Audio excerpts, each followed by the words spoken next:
सकाळी 3:30 वाजता गाढ झोपेत असताना अचानक माझे डोळे उघडले. कारण मला एक विचित्र स्वप्न पडत होतं. मी खडकन अंथरुणावरून उठून बसले. स्वप्न अतिशय भयानक होतं. खूप घाबरले होते.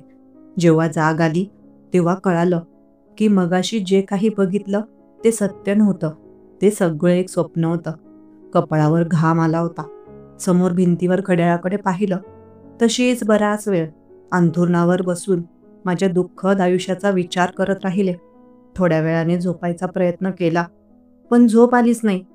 सकाळचे 6 वाजेपर्यंत अंथरुणावर तशीच पडून राहिले. उजेड पडू लागला होता. शेवटी अंथरूण सोडलं. आंघोळीसाठी पाणी गरम करायला ठेवलं आणि इतर कामांना लागले. माझं नाव प्रिया. मी दिसायला अतिशय देखणी आहे. लांब सडक रेशमासारखे केस, निळसर झळाळणारे डोळे आणि सडपातळ मोहक बांधा. पण आयुष्यात असं अनपेक्षित वळण आलंय की काही अपरिहार्य कारणांमुळे मला माझ्या माहेरीच राहावं लागत होतं. सध्या पावसाळ्याचे दिवस होते, त्यामुळे मला शेतात जावं लागत असे. माझ्या आईवडिलांची 3-4 एकर शेती आहे. शेतीमध्ये कापूस आणि सोयाबीन पेरला होता. माझे वडील पानटपरी चालवतात, त्यामुळे त्यांना शेतात जायला वेळ मिळत नसे. खराब वातावरणामुळे आईची तब्येत थोडी बिघडली होती, त्यामुळे ती घरीच असते.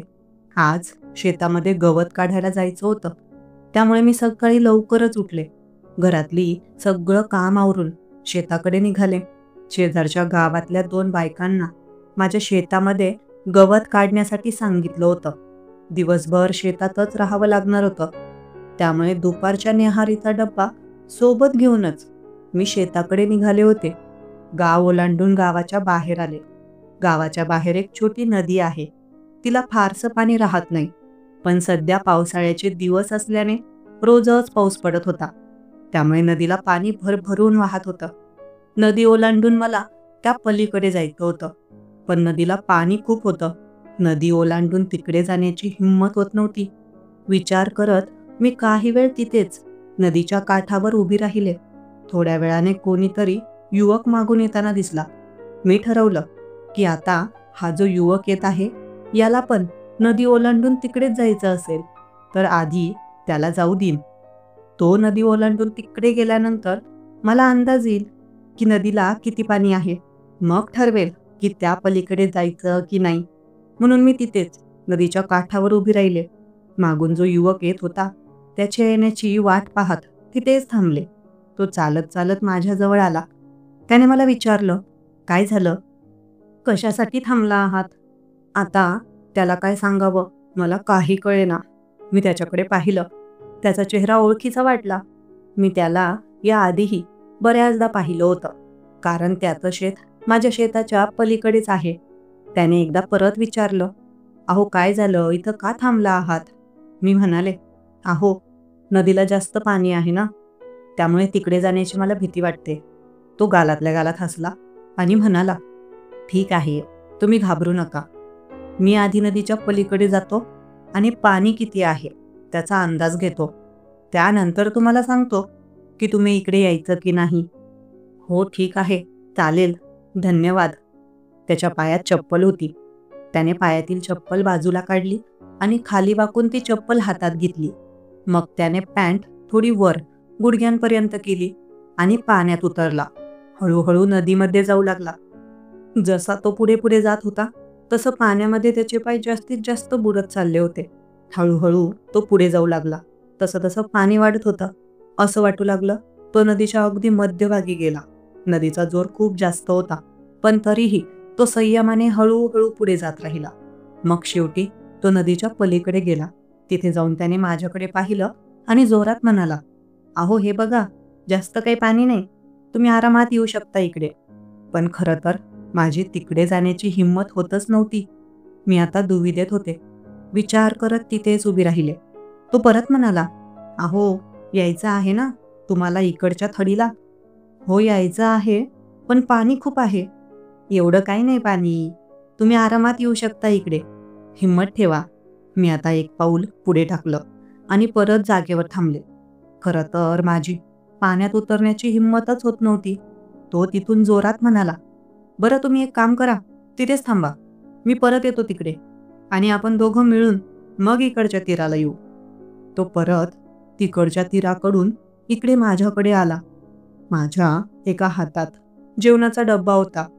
तो माझ्याजवळ येऊन म्हणाला, "एक काम करा, तुमच्याकडे जो डब्बा आहे, तो तिकडच्या हातात पकडा आणि तुमचा एक हात माझ्या हातात द्या. आपण दोघं हात धरून नदी ओलांडू. चालेल ना?" त्याचा हात धरून नदी ओलांडायची. यात मला थोडा संकोच वाटला, पण तिकडे तर जायचं होतं. आता काय करावं? परत विचार करत मी थांबले. एका परक्या व्यक्तीचा हात धरून नदीच्या पलीकडे जायचं, त्यापेक्षा जाऊ द्या, मी शेतातच जात नाही, घरी निघून जावं, असा विचार मनात आला. पण घरी गेले तर उगाच दिवस वाया जाईल. शेतात जाऊन थोडंफार काम तरी होईल. शिवाय 2 बायकांना देखील कामासाठी सांगितलं आहे. त्या दोघी शेतात येतील. मी जर गेले नाही तर कदाचित त्या पण परत निघून जातील. शेतात जाणं तर महत्वाचं आहे आणि जायलाच पाहिजे. शिवाय तो युवक तर चांगल्या मनाने माझी मदतच करत होता. "सांगा लवकर काय करायचं? तुम्हाला यायचं ना तिकडे?" तो परत म्हणाला. मी फक्त मान हलवली. मग मी माझ्या डाव्या हातात तो न्याहारीचा डब्बा पकडला. चप्पल देखील त्याच हातात पकडली. साडी थोडी वर केली आणि कमरेत खोचून घेतली. त्याने त्याच्या डाव्या हाताने माझा उजवा हात पकडला आणि आम्ही दोघं आता हळूहळू नदीत उतरू लागलो. 1-2 पावलं टाकून पुढे गेलो. पाणी वर वर येत होतं. माझे पाय नदीत बुडले. तशी मला पाण्यात चालायची सवय होती, पण पावसाचं पाणी अनिश्चित असतं. कधी कुठे किती पाण्याचा जोर असेल हे सांगता येत नाही. त्याने माझा हात घट्ट पकडला होता. हळूहळू आम्ही दोघं पुढे जाऊ लागलो. जसजसे आम्ही नदीच्या मध्यभागी पोहोचलो, तिथे पाण्याचा जोर खूप जास्त होता. त्यामुळे माझे पाय लडखडू लागले. थोडा तोल जाऊ लागला. त्याने माझा हात आणखी घट्ट पकडत, "अहो घाबरू नका, आरामात, हिम्मत ठेवा आणि हळूहळू एक एक पावलं पुढे टाका," असं सांगितलं. आता तिथे पाण्याचा वेग जास्त होता, म्हणून मीच त्याचा हात घट्ट पकडला आणि एक एक पाऊल पुढे टाकू लागले. तोही माझ्यासोबत एक एक पाऊल पुढे टाकत होता. हळूहळू आम्ही नदी पार केली आणि त्या पलीकडे पोहोचलो. नदीच्या पलीकडे जाऊन मी कमरेत खोचलेली साडी खाली केली आणि हातातील चप्पल खाली ठेवली. ती पायात घातली. मी त्याच्याकडे पाहिलं आणि म्हणाले, "तुमचे खूप खूप आभार. तुम्ही मला नदी पार करायला मदत केली." "अहो, त्यात आभार काय मानायचे? आपण शेजारी आहोत. एकमेकांची थोडीफार तर मदत करावीच लागते." मला कळलं नाही, तो शेजारी का म्हणाला. पण तेव्हा लक्षात आलं, अरे हो, याचं शेत माझ्या शेताच्या पलीकडेच आहे. या नात्याने त्याने मला शेजारी म्हटलं असावं. त्याच्या बोलण्यावरून कळत होतं की त्याचा स्वभाव खूप चांगला आहे. मग आम्ही दोघांनी आता पायवाट पकडली आणि पुढे जाऊ लागलो. "कशी आहे तुमची कापूस आणि सोयाबीन?" "यावर्षी छान आहे. पाऊस थोडा जास्त आहे ना. पीक तर चांगलं आहे, पण गवतही खूप होत आहे शेतामध्ये. सध्या गवत काढण्याचं काम सुरू आहे." "हो का? मी पण कापूसच पेरली आहे. पण या नदीला यावर्षी एवढं जास्त पाणी कसं काय येत आहे? दरवर्षी तर एवढं पाणी येत नसतं." "अहो, ते तिकडच्या नाल्याचं पाणी इकडं सोडलं आहे ना त्या शेतवाल्यांनी. त्यामुळे सध्या नदीला थोडं जास्त पाणी वाहत आहे. ग्रामपंचायतींच्या सदस्यांनी नोंद घेतली आहे, पण सध्या तरी त्याबाबत काही करता येणार नाही. थोडा पाऊस ओसरला आणि वेळ मिळाला तर त्या नाल्याचं पाणी तिकडेच वळवलं जाणार आहे. त्यामुळे मग या नदीला एवढा पूर येणार आहे. शिवाय एक पूल बांधण्याचा प्रस्ताव देखील ठेवला आहे, पण त्याला वेळ लागेल. यावर्षी ते पूल बांधण्याचं काम होण्याची शक्यता थोडी कमीच आहे." "हो का? पूल बांधला गेला तर खूपच छान होईल. जायला यायला अतिशय सोपं होईल." आम्ही दोघं चालत चालत आता माझ्या शेतापर्यंत पोहोचलो. "बरं चला, माझं शेत आलं." "हो ठीक आहे," असं बोलून तो पुढे निघाला आणि मी माझ्या शेताच्या बांधावर आले. एका छोट्या फाटकाचं बांधकाम केलं होतं. काड्या आणि काट्यांचा वापर करून मी ते फाटक उघडलं आणि आत गेले. तिथं एक लिंबाचं झाड होतं. लिंबाच्या झाडाखाली पाहिलं तर त्या 2 बायका दिसल्या नाहीत. कदाचित त्या अजून आल्या नसाव्यात. आज मी मोबाईल सोबत आणला नव्हता. पावसामुळे पाण्यात ओला होईल म्हणून मोबाईल आणला नव्हता. पण मला वाटलं, मोबाईल आणला असता तर आता त्या बायकांना कॉल करून विचारलं असतं की आज त्या येत आहेत की नाही. 5 मिनिटं तिथेच लिंबाच्या झाडाखाली उभी राहून त्यांची वाट पाहिली, पण त्या काही येताना दिसल्या नाहीत. आता मी माझा जो न्याहारीचा डब्बा होता तो लिंबाच्या झाडाला वर बांधून ठेवला. चप्पल तिथेच लिंबाच्या झाडाजवळ ठेवली. साडी कमरेत खोचली आणि एक खुरपी जी गवत काढण्याच्या कामी येते ती घेतली आणि शेतात गेले. गवत काढण्याचं काम सुरू केलं. थोड्याच वेळात त्या 2 बायका मला लिंबाच्या झाडाखाली दिसल्या. त्यांना पाहून थोडा दिलासा वाटला, कारण शेतात गवत खूप झालं होतं. लवकर गवत काढलं नाही तर पिकाला नुकसान होऊ शकते. त्या दोघीही खुरप्या घेऊन माझ्याजवळ आल्या. मी म्हणाले, "अहो ताई, आज थोडा उशीर झाला का हो?" "हो ना, त्या बचत गटाच्या बायकांची मीटिंग होती, त्यामुळे थोडा वेळ लागला." "बरं, काही हरकत नाही. लागा तर मग कामाला." मग त्या दोघीही माझ्यासोबत गवत काढण्याच्या कामाला लागल्या. दुपारपर्यंत आम्ही काम केलं. न्याहारीची वेळ झाली तेव्हा लिंबाच्या झाडाखाली आलो आणि न्याहारी वगैरे केली. पण तेव्हाच अचानक पाऊस सुरू झाला. पावसाचा काही नेम नाही, कधीही सुरू होतो. तिथेच लिंबाच्या झाडाच्या आडोशाला आम्ही उभ्या राहिलो. पाऊस थांबण्याचं नाव घेत नव्हता. तेव्हा मी त्या बायकांना म्हणाले, "ताई, तुम्ही दोघी आता घरी जा. पाऊस काही बंद होणार नाही." त्यांनाही माझं म्हणणं पटलं आणि त्या दोघी पलीकडची पायवाट पकडून पावसातच त्यांच्या घराकडे निघाल्या. आता मी थोडा पाऊस कमी होण्याची वाट पाहू लागले. पण पाऊस तर काही कमी होतच नव्हता. मी तिथेच लिंबाच्या झाडाच्या आडोशाला उभी राहिले.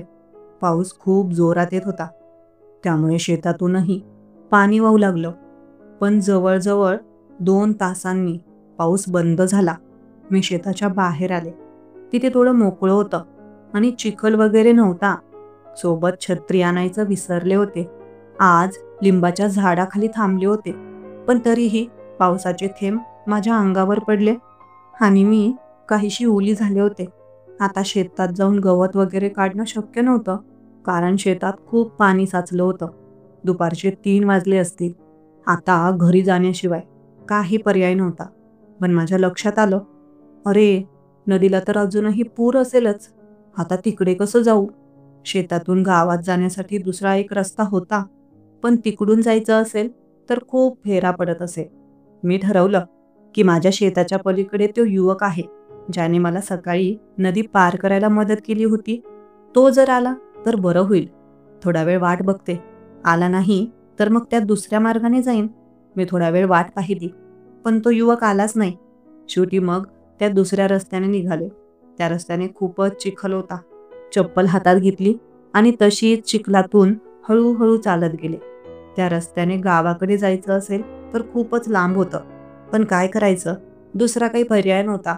इतर काही लोकही शेतातून आता घराकडे निघाले होते.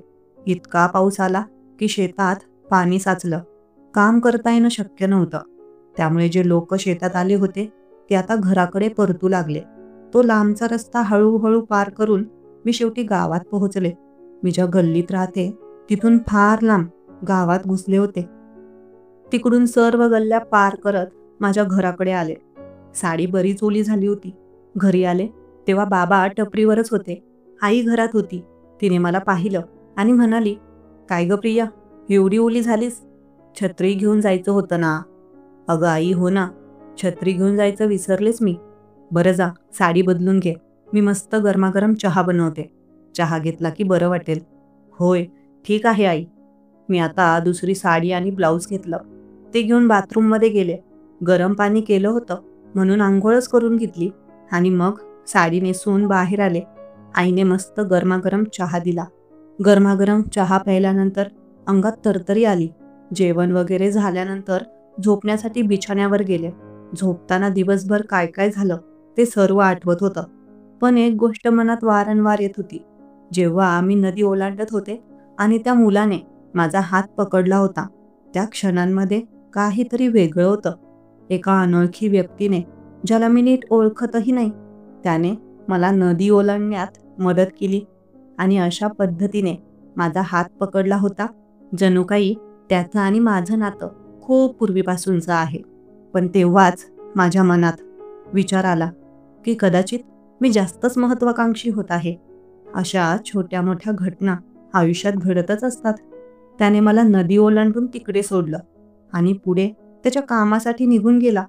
पण माझ्या मनात का कोण जाणे तोच विचार वारंवार येत होता. त्याचा चेहरा परत परत डोळ्यांसमोर फिरत होता. नदी ओलांडताना त्याने ज्या आत्मविश्वासाने माझा हात पकडला त्याच्या व्यक्तिमत्वात काहीतरी खास होतं. असो, मीच भलताच विचार करत आहे. मोबाईल बाजूला ठेवलेला होता. मी तो मोबाईल घेतला आणि त्यावर माझी आवडीची एक सिरियल लावली. थोडा वेळ सिरियल बघितली आणि ती बघता बघता डोक्यातले नको ते विचार दूर झाले. पुढचे काही दिवस मग शेतात त्या दुसऱ्या रस्त्याने जाऊ लागले. थोडं लांब पडत असे, पण नदी ओलांडण्याचं टेन्शन नसायचं. दिवस जसे पुढे जात होते तसं पीकही बहरत होतं. आता पाऊस कमी झाल्यामुळे नदीचं पाणीही कमी झालं. त्यामुळे नदी ओलांडूनच शेतात ये-जा करू लागले.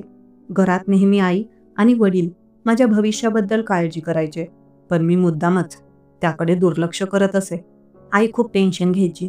पुढे काय होणार असं म्हणत ती माझ्या सासरी कधी कधी फोन करायची, इच्छा व्यक्त करायची, पण वडीलच तिला थांबवत असत. लहान भाऊ शिकण्यासाठी पुण्याला गेला होता. त्याला मध्यंतरी काही दिवस सुट्ट्या होत्या, त्यामुळे तो घरी आला होता. तेव्हा त्यानेच मला सांगितलं, ताई, तू ऑनलाईन काहीतरी करण्याचा प्रयत्न कर. ऑनलाईनही खूप मार्ग आहेत जिथून आपण नाव कमावू शकतो आणि सोबतच पैसाही मिळवू शकतो. त्याने सांगितलं म्हणून माझा उत्साह वाढला. त्याने वेगवेगळ्या सोशल प्लॅटफॉर्मवर माझ्या अकाउंट्सही उघडून दिली आणि व्हिडिओज कशा प्रकारे बनवायचे आणि अपलोड करायचे तेही शिकवलं.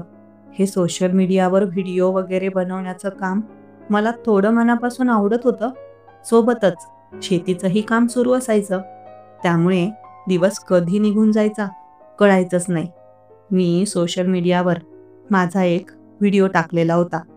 त्या व्हिडिओवर खूप लाईक्स आले आणि कमेंट्सही आल्या. मी कमेंट्स वाचल्या. त्यातून एका कमेंटने माझं लक्ष वेधून घेतलं.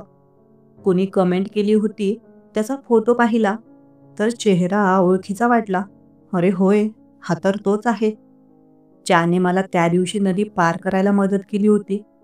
त्याच्या कमेंटला काही रिप्लाय द्यायची इच्छा झाली, पण मी तसं काही केलं नाही. एके दिवशी शेतात जायला मला थोडा उशीरच झाला. 12 वाजले होते. घरून जेवण करून निघाले. सोबत जेवणाचा डब्बा काही घेतला नाही. आता नदीला जास्त काही पाणी नव्हतं, त्यामुळे तिकडून शेतात जात असे. नदी ओलांडून त्या पलीकडे गेले. तेव्हाच अचानक माझ्या मागून तो युवकही आला ज्याने मला त्या दिवशी नदी ओलांडायला मदत केली होती.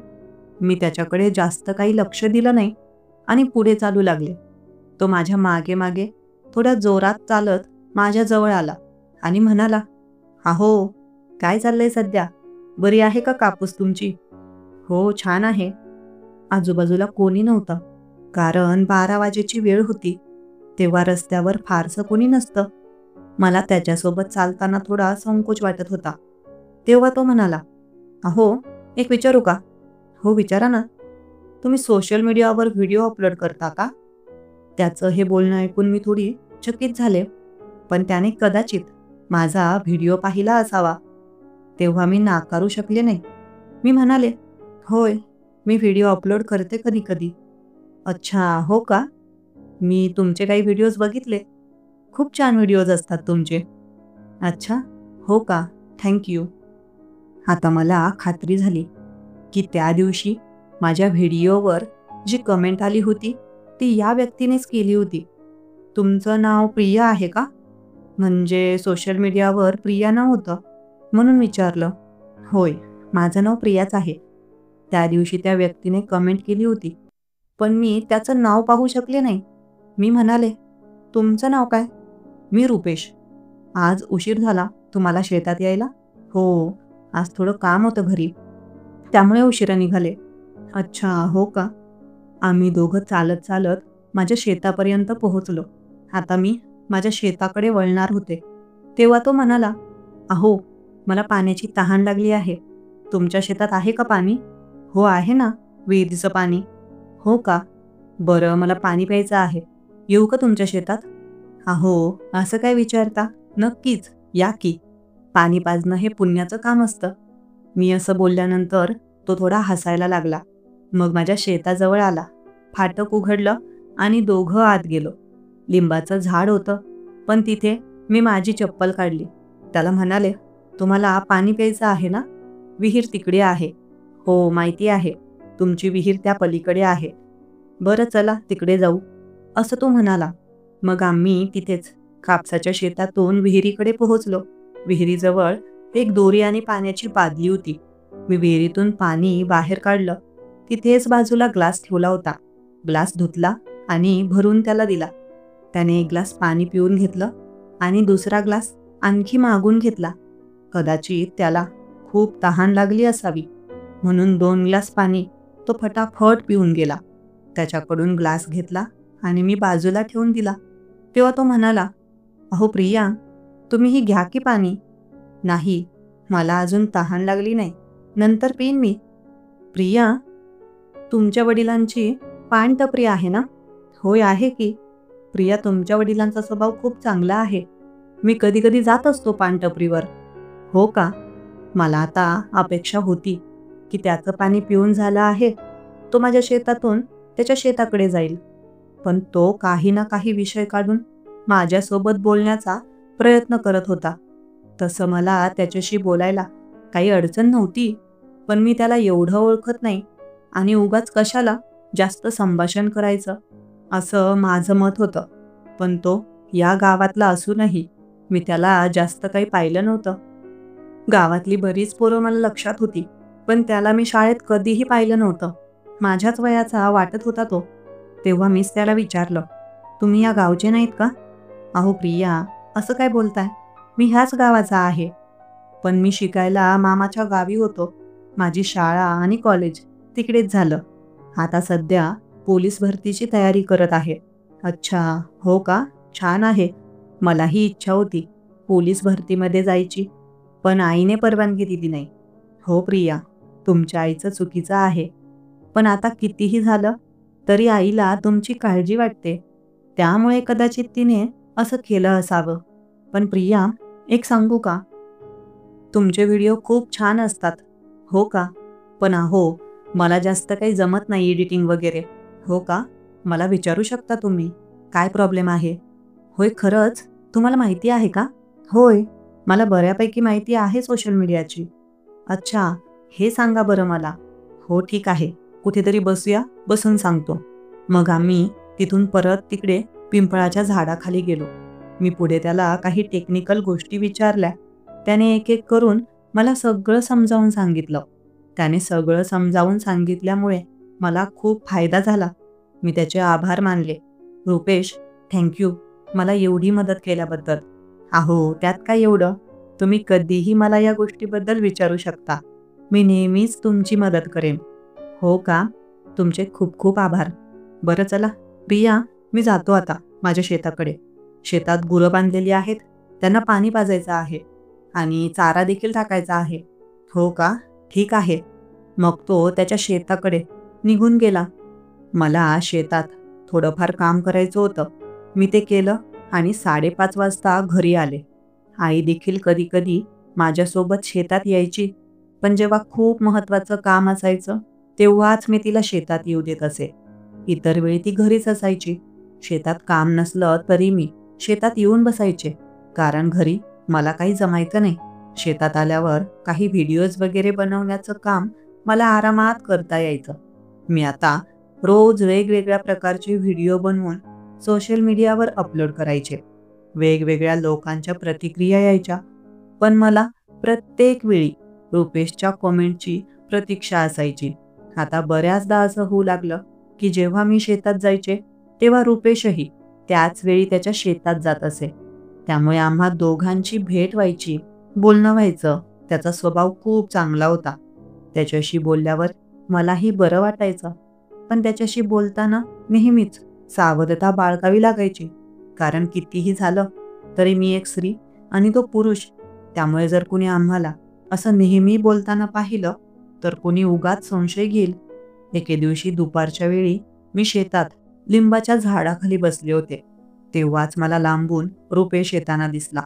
तो रस्त्याने जात होता, पण जिथे तो चालत होता त्या जागेवर थोडा उंचवटा होता.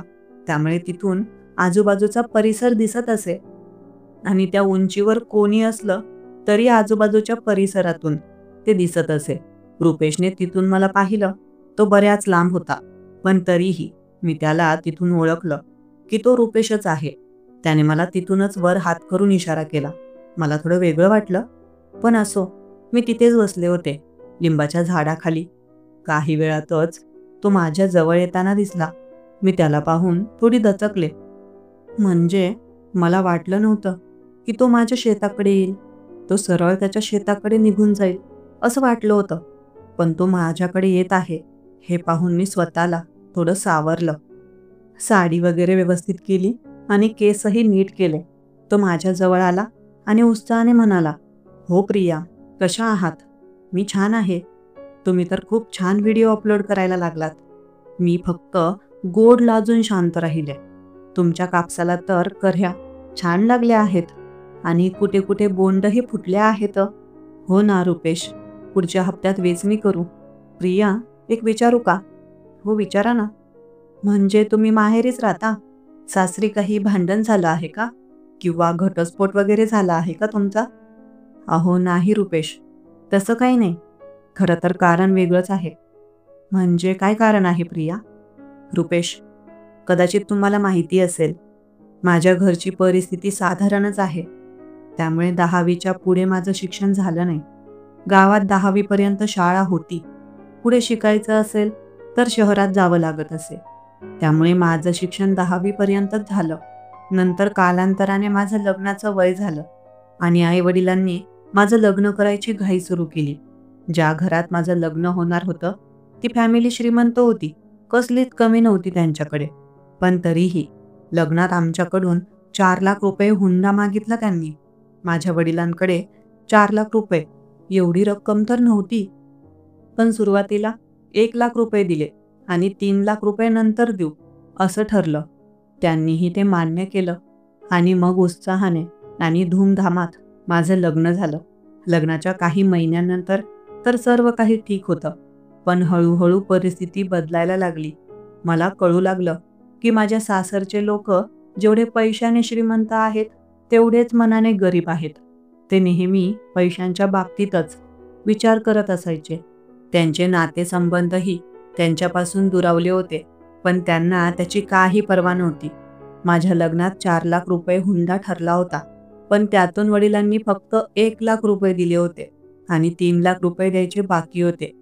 तेव्हा माझी सासू आणि नवरा परत परत 3 लाख रुपये मागायचे.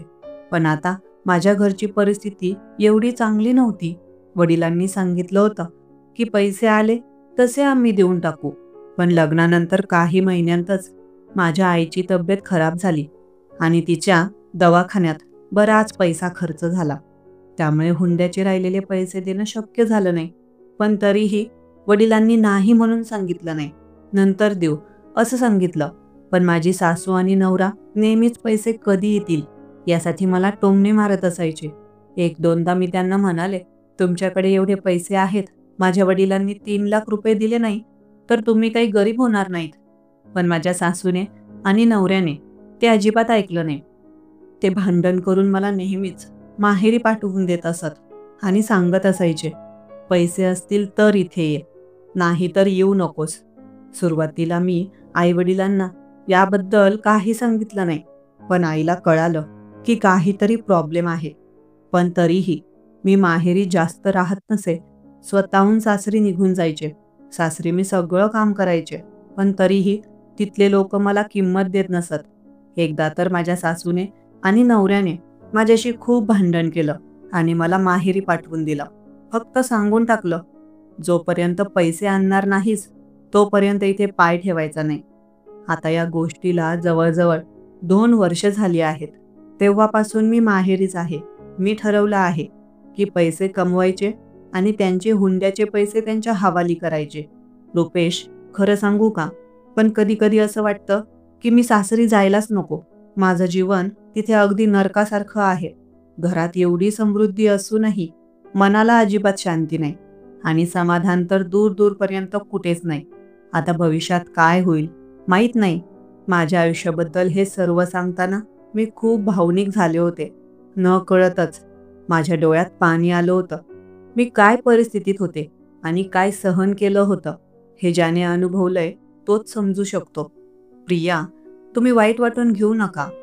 आपण जर प्रामाणिक असू आणि देवावर आपला विश्वास असेल तर देव आपलं कधीच वाईट होऊ देत नाही. मला वाटतं नक्कीच तुमच्याही जीवनात सुखाचे दिवस येतील. मी साडीच्या पदराने डोळ्यात आलेले अश्रू पुसले. प्रिया, माफ करा, मी तुम्हाला एवढं दुःखी केलं.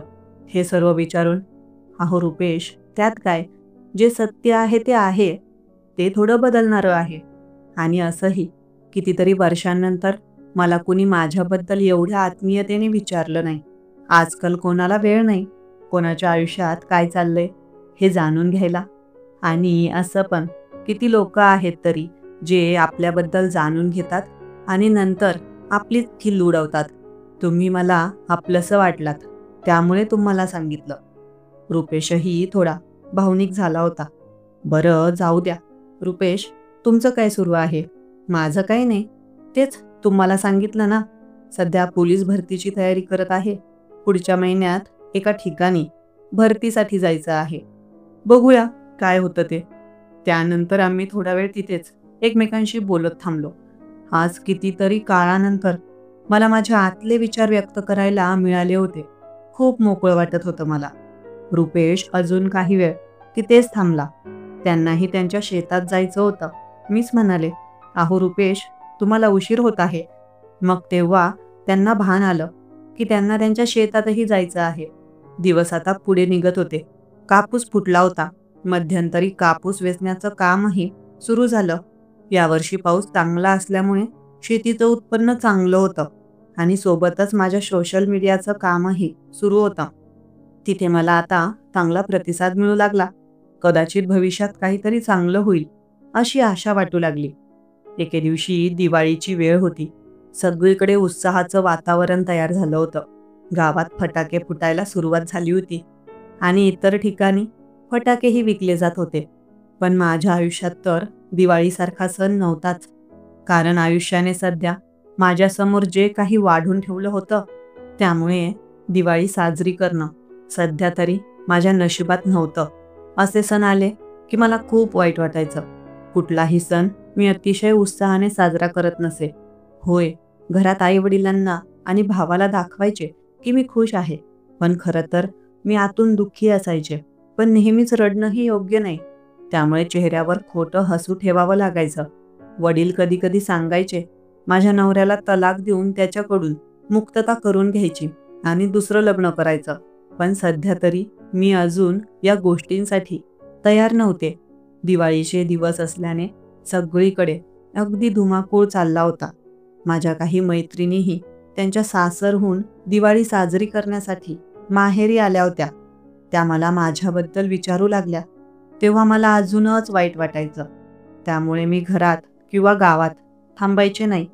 सकाळी 10-11 वाजले की शेतात निघून जायचे. दिवाळीच्या दुसऱ्या दिवशी घरातलं काम वगैरे आवरलं आणि 12 वाजेच्या सुमारास मी शेताकडे निघाले. शेतात जात असताना तिकडून समोरून रुपेश येत होता. तो तिकडून येत होता आणि मी इकडून जात होते. चालत चालत आम्ही दोघं एकमेकांच्या जवळ पोहोचलो. रुपेश जवळ येऊन म्हणाला, काय झालं प्रिया? दिवाळी आहे सध्या आणि तुम्ही शेतात आलात?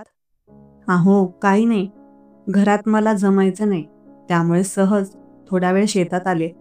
तुम्ही कुठे घरी निघाला होतात का? हो, गाईंना चारा वगैरे टाकून घरी जात होतो. हो का, ठीक आहे. मग बरं, जाऊ द्या. घरी जाऊन काय करायचं? मला पण तुमच्या शेताकडेच बघूया. तुमचं पीक सध्या कसं आहे ते. आता त्याने यायची इच्छा जाहीर केली, त्यामुळे मी नाकारू शकले नाही. मग तोही परत माझ्यासोबत माझ्या शेताकडे आला. आम्ही थोडं शेतात इकडे तिकडे फिरलो. शेतात काही काकड्या वगैरे आल्या होत्या, त्या तोडल्या आणि म्हणालो झाडाखाली जाऊन खाऊ असं ठरवलं. मग मी आणि रुपेश दोघं तिकडे पिंपळाच्या झाडाखाली गेलो. 3-4 काकड्या होत्या. त्या मी धुवून घेतल्या आणि त्यातून एक रुपेशला दिली आणि दुसरी मी घेतली. मी तिथेच पिंपळाच्या झाडाखाली बसले होते. दिवाळीचे दिवस होते, त्यामुळे सध्या शेतात कोणी येत नसतं आणि तसंही ते पिंपळाचं झाड शेताच्या पलीकडे होतं. आजूबाजूला ज्वारीचं शेत होतं आणि ज्वारी खूप मोठी वाढलेली होती.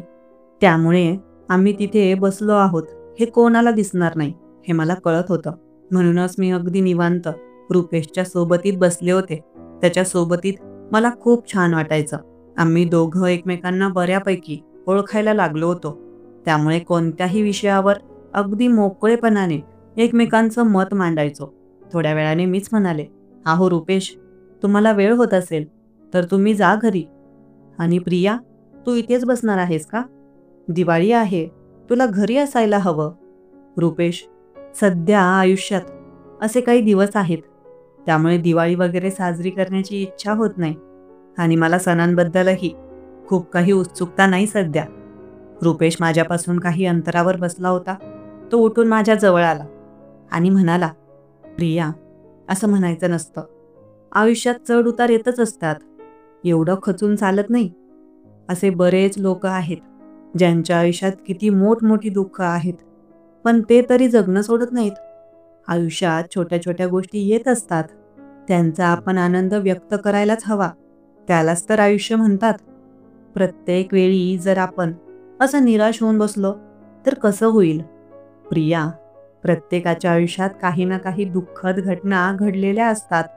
पण जर आपण त्या घेऊन बसलो तर त्यामुळे आपल्याला तर त्रास होतोच, पण आपल्या जवळच्या लोकांनाही वाईट वाटतं." रुपेश जे काही बोलत होता ते खरं होतं, पण वास्तव मात्र थोडी बदलणारं आहे. मीही आता माझ्या आयुष्यात जे काही घडलं आहे ते स्वीकारलं होतं, पण तरीही कुठे ना कुठे मनाच्या गाभाऱ्यात वाईट वाटत असे. रुपेशने माझा हात हातात घेतला आणि अतिशय प्रेमळ नजरेने माझ्याकडे पाहिलं. त्याच्या स्पर्शात अनोखी आपुलकी होती. मला तर तो स्पर्श गैर वाटला नाही, तर खूप हवाहवासा वाटला. त्याने माझा हात हातात घेतला होता. मी हळूच तो हात काढून घेतला, पण त्याने परत माझ्या हातावर हात ठेवला आणि म्हणाला, "प्रिया, एक सांगू का?" "होय, बोला ना." "तू नाराज असली तरीही खूप क्यूट आणि सुंदर दिसतेस." "अहो, काहीतरीच काय." "होय, खरं सांगतोय. मस्करी करत नाहीये." मला थोडं थोडं कळत होतं की तो मला काय सांगू पाहत होता, पण मलाही त्याचे ते शब्द खूप भावले. कितीतरी वर्षांनंतर माझ्या मनाला स्पर्श करणारं कोणीतरी माझ्या इतक्या जवळ होतं. रुपेश माझ्या इतक्या जवळ होता की माझा चेहरा पूर्ण लाल झाला असावा. "बरं रुपेश, आपण जाऊया का तिकडे?" "तिकडे कुठे जायचं? म्हणजे घरी निघूया का?" "अगं प्रिया, आत्ताच तर आलो आहोत आपण, बस ना. तुला माझ्यासोबत बसायला आवडत नाही का?" "तसं नाही रुपेश, पण..." आता मात्र त्याने माझा हात जवळ घेऊन हळूच माझ्या हातावर ओठांनी चुंबन केलं. त्याच्या या कृतीने मी खूप शहारले. त्याला काय प्रतिसाद द्यावा आणि काय बोलावं मला काही कळलंच नाही. मी एवढी लाजले की मी माझी मान दुसरीकडे वळवली. आता मात्र त्याने हळूच माझ्या गालावर आलेले केस बाजूला करत माझ्या गालांना स्पर्श केला. त्याच्या बोटांच्या त्या स्पर्शात काहीतरी जादूच होती. माझ्या शरीरात एक वेगळीच लहर उठली. आता त्याने हळूच एक हात माझ्या कमरेवर ठेवला आणि अलगद मला जवळ घेतलं. मला त्याला प्रतिकार करण्याची तीव्र इच्छा होती, पण मी तसं करू शकले नाही. त्याने आता हळूच परत माझ्या गालांवर आलेले केस बाजूला केले आणि माझ्या ओठांजवळ ओठ आणून मला किस करू लागला. पण मी काही क्षणांतच चेहरा दुसरीकडे केला आणि म्हणाले, "अहो रुपेश, काय करत आहात? प्रिया, तुम्ही मला खूप आवडता. तुमचा हा साधा स्वभाव आणि साधी राहणी यामुळेच कदाचित मी तुमच्या प्रेमात कधी पडलो, कळलंच नाही." "रुपेश, ते सर्व खरं आहे, पण मी एक विवाहित स्त्री आहे. तुम्ही माझ्यापासून लांब राहावं असं मला तरी वाटतं." पण रुपेश हे सर्व काही ऐकायला तयार नव्हता. कदाचित ते त्याला ऐकूच गेलं नसावं असं त्याने भासवलं. त्याने त्याचे हात माझ्या कमरेवर अजून घट्ट केले आणि मला जवळ ओढलं. आता मात्र न कळतच मीही त्याला आलिंगन दिलं आणि आम्ही दोघं एकमेकात हरवून जाऊ लागलो. त्यानंतर मात्र पुढे काय झालं आणि काय घडलं यावर माझं स्वतःचंच नियंत्रण राहिलं नव्हतं. बराच वेळानंतर आम्ही दोघं भानावर आलो. आमचे कपडे अस्ताव्यस्त झाले होते. त्या क्षणानंतर स्वतःला कसं तरी सावरलं. कपडे व्यवस्थित केले. आता मात्र मला खूप लाज वाटत होती. रुपेशकडे मी पाहू शकत नव्हते. मगाशी आमच्यात जे काही घडलं होतं त्यात मीही तेवढीच सहभागी होते. पण आता मला मी काय चूक केली याबद्दल थोडी खंत वाटू लागली. आम्ही दोघं तिथून उठलो. रुपेश, आता आपण निघायला हवं. हो प्रिया. मी 2 पावलं पुढे गेले. रुपेश परत चालत माझ्याजवळ आला. त्याने माझा हात हातात घेतला आणि म्हणाला, प्रिया, आपल्यात जे काही घडलं ते फक्त शारीरिक सुखापुरतं मर्यादित आहे असं समजू नकोस. तू मला खरंच आवडतेस. रुपेश हे बोलल्यानंतर माझ्या मनात त्याच्याबद्दल खरोखरच प्रेम निर्माण दाटून येत होतं. मी स्वतःहूनच त्याला मिठी मारली. कुठे ना कुठे माझ्या डोळ्यात अश्रू आले होते, पण मी त्या अश्रूंना लपवलं. मग रुपेश तिथून घरी निघाला. मी थोडा वेळ शेतात थांबले आणि मग मीही घरी आले. पुढचे 2 दिवस तर मी शेतातच गेले नाही. दिवाळी संपली. माझा भाऊ घरी आला होता. तोही आता परत पुण्याला निघून गेला. मग शेतात कापूस फुटला असावा. कापूस वेचायची तयारी करायची होती. मी त्या दिवसाच्या तब्बल 4 दिवसांनंतर शेतात गेले. 2 बायका कामाला लावल्या होत्या. त्यांच्यासोबत कापूस वेचून काढला. त्यानंतर मात्र मी पिंपळाच्या झाडाखाली गेलेच नाही. पिंपळाचं झाड मी लांबूनच पाहायचे आणि मला त्या सर्व आठवणी यायच्या. रुपेशही पुढचे 3-4 दिवस मला दिसला नाही. एके दिवशी मात्र तो स्वतःहून माझ्या शेताकडे आला. काय झालं प्रिया, तुम्ही सध्या शेतात येत नाही वाटतं? अहो येते की. मी मागचे 2-3 दिवस आले नाही. होय का? प्रिया, मी तुम्हाला कॉल करणार होतो, पण तुमचा मोबाईल नंबर माझ्याकडे नाही. मला कळालं होतं की रुपेश माझा मोबाईल नंबर मागत होता. पण मी म्हणाले, रुपेश, हे बघा, सध्या तरी मी माझा नंबर तुम्हाला देऊ शकत नाही. बरं प्रिया, काही हरकत नाही. तुम्हाला योग्य वाटेल तेव्हा द्या. बरं प्रिया, मी काही दिवस गावाला जातोय. मी आता रुपेशकडे लक्षपूर्वक पाहिलं. त्याने गावाला जाण्याचं नाव काढलं आणि कदाचित कुठे ना कुठे मला वाटलं की त्याने गावाला जायला नको. पण तो कुठे गावाला जात आहे हे जाणून घेण्याची मला उत्सुकता वाटली. मी विचारलं, काय झालं रुपेश? कुठे गावाला जायचंय? प्रिया, त्या पोलीस भरतीचा फॉर्म भरला आहे ना मी. तिथे आता सध्या पेपर आणि फिजिकल आहे, तर तिकडे जायचं आहे. काही दिवस मी तिकडेच थांबणार आहे. अच्छा, हो का? कॉंग्रॅच्युलेशन्स तुम्हाला. थँक्यू प्रिया. प्रिया, त्या दिवशी जे काही घडलं ते मी लक्षपूर्वक केलं नाही, तर अचानकच तुम्ही माझ्या जवळ आलात. त्यामुळे ते सर्व झालं. ठीक आहे प्रिया, आता त्या दिवसाबद्दल बोलणं नाहीच बरं. थोड्या वेळाने रुपेश निघून गेला. पुढचे काही दिवस रुपेशची आणि माझी भेट झालीच नाही. माझ्या सोशल मीडियावर मी काम सुरू ठेवलं होतं. आता बऱ्यापैकी मला प्रेक्षक मिळायला लागले होते. एके दिवशी रुपेश स्वतःहून भेटला आणि त्याने मला आनंदाची बातमी दिली. तो म्हणाला, प्रिया, माझं पोलीस भरतीमध्ये सिलेक्शन झालं आहे आणि मी एका चांगल्या पोस्टवर पदभार सांभाळणार आहे. रुपेशची आनंदाची बातमी ऐकून मी खूप आनंदले. पुढे मात्र रुपेशची आणि माझी अधूनमधून भेट आणि बोलणं होत असे. एके दिवशी त्याने सांगितलं, प्रिया, मी पोलीस भरतीच्या ट्रेनिंगसाठी जात आहे. तेव्हा मात्र मला खूप वाईट वाटलं. आता रुपेशसोबत कधीच भेटणं होणार नाही असं वाटलं. तेव्हा रुपेशने स्वतःहून त्याचा नंबर एका कागदावर लिहून मला दिला आणि म्हणाला, प्रिया, तुला माझ्याशी बोलावंसं वाटलं तर मला नक्की कॉल कर. मी तुझ्या फोनची वाट बघेन. एवढं बोलून रुपेश निघून गेला.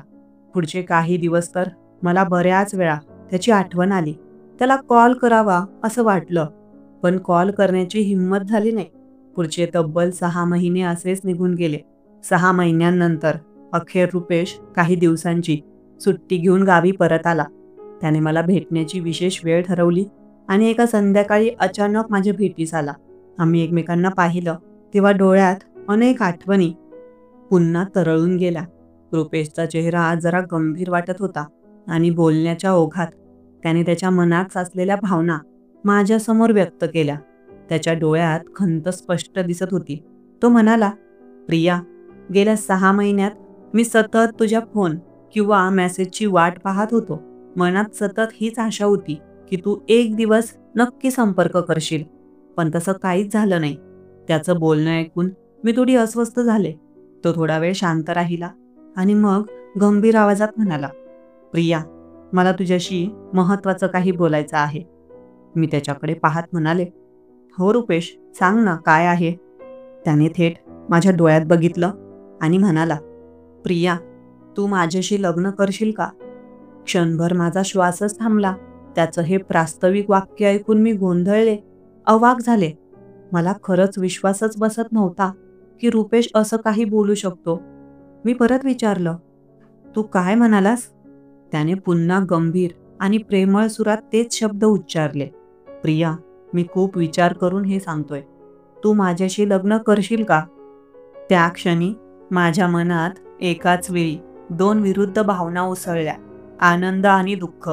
आनंद या गोष्टीचा की कोणीतरी मला खरं मनापासून स्वीकारत होतं, आणि दुःख या गोष्टीचं की हे सगळं इतकं सोपं नव्हतं, कारण अजून माझा घटस्फोट झाला नव्हता. मी त्याला सर्व सत्य सांगितलं. माझ्या वैवाहिक आयुष्यातील अपयश, संघर्ष आणि मी सध्या काय परिस्थितीतून जात आहे हेही. रुपेशने सर्व काही शांतपणे ऐकलं आणि अत्यंत समजूतदारपणे म्हणाला, "प्रिया, हे तुझं आयुष्य आहे आणि निर्णय घेण्याचा पूर्ण हक्क तुझा आहे. मी कोणताही दबाव आणणार नाही. पण एक गोष्ट नक्की, मी तुझी वाट बघेन, कितीही दिवस का लागेना." त्याच्या त्या समंजस शब्दांनी माझ्या मनात एक नवी आशा जागी झाली. असं वाटू लागलं की आयुष्य खरंच पुन्हा नव्याने सुरू होऊ शकतं. त्या रात्री मी ठरवलं की आता वेळ आली आहे सर्व काही आईला सांगण्याची. दुसऱ्याच दिवशी मी आईशी मन मोकळं करून बोलले. सुरुवातीला तिला धक्का बसला, कारण हे सगळं तिच्यासाठी अनपेक्षित होतं. पण तिने माझ्यावर नेहमीसारखाच विश्वास दाखवला. तिच्या डोळ्यात काळजी होती, पण तिच्या शब्दात विश्वास होता. त्यानंतर माझ्या आईवडिलांनी धैर्याने पुढाकार घेतला आणि माझ्या सासरच्या लोकांशी बोलून कायदेशीर मार्गाने माझा घटस्फोट यशस्वीपणे पूर्ण करून घेतला. अखेर तो दिवस आला जेव्हा मी रुपेशला ती आनंदाची बातमी दिली की मी आता पूर्णपणे मुक्त आहे तुझ्यासोबत आयुष्याच्या नव्या सुरुवातीसाठी. हे ऐकून रुपेशच्या चेहऱ्यावर आनंद ओसांडून वाहत होता. त्याच्या डोळ्यात माझ्याबद्दलचं प्रेम स्पष्ट दिसत होतं. तो एवढा भावनिक झाला की तो माझ्या जवळ आला आणि त्याने मला घट्ट मिठीच मारली. मित्रांनो, जर तुम्हाला आमची ही कहाणी आवडली असेल तर लाईक जरूर करा. या कथेबद्दल मला तुमच्या प्रतिक्रिया कमेंट बॉक्समध्ये नक्की कळवा. नेहमी आनंदी आणि हसत रहा. धन्यवाद.